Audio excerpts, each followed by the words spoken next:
but it's like probably something I do twice a week or 3 times a week.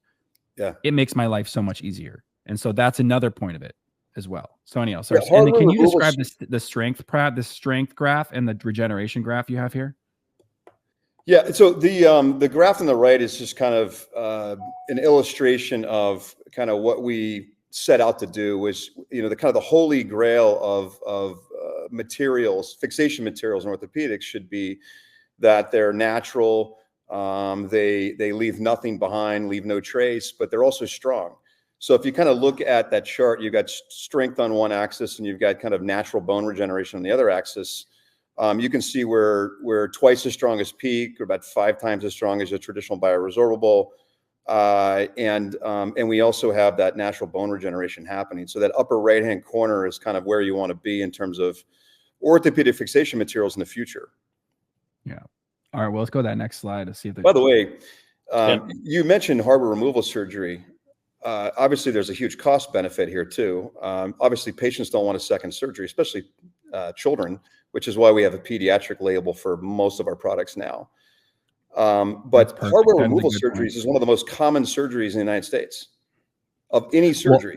Well, that's you also started insane. foot and ankle, which is the most common, right? So as a knee surgeon, I take out plates. I don't do many metal. You're talking about a surgeon that still love this product, not being a metal guy. I'm an anti-metal surgeon if I could do it. I mean, I have to do metal occasionally, but I'm anti-metal, and I tell my patients I try not to do metal. But even that type of surgeon that does anti-metal, this product is very, very unique still. Right. So, you know, you're comparing to metal, and that's actually the most common thing we see.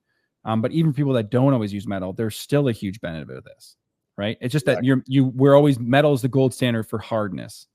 But taking out removal of hardware is very common. And in foot and ankle, I have a bunch of really good partners. I would tell you that 30% of their surgeries are removing the hardware they put in the foot. Exactly. It was really important to us that we bring you guys, the surgeon community, a technology that would not have trade-offs, so that you could get the benefit, the patient benefit, you could get the benefit of leaving nothing behind and preserving your landscape without feeling like you're trading off strength or ease of use. And we've worked very, very hard at that.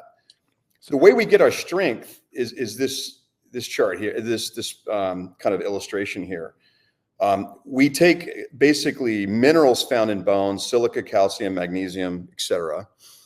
Aran, our founder, figured out how to take these minerals and how to engineer them into these long continuous fibers, kind of like fiber optic cable, and then he layers them in different directions. You layer them in different directions, and you create like this matrix infrastructure, and that gives you unbelievable strength. It gives you a lot of body, a lot of structure, and a lot of strength.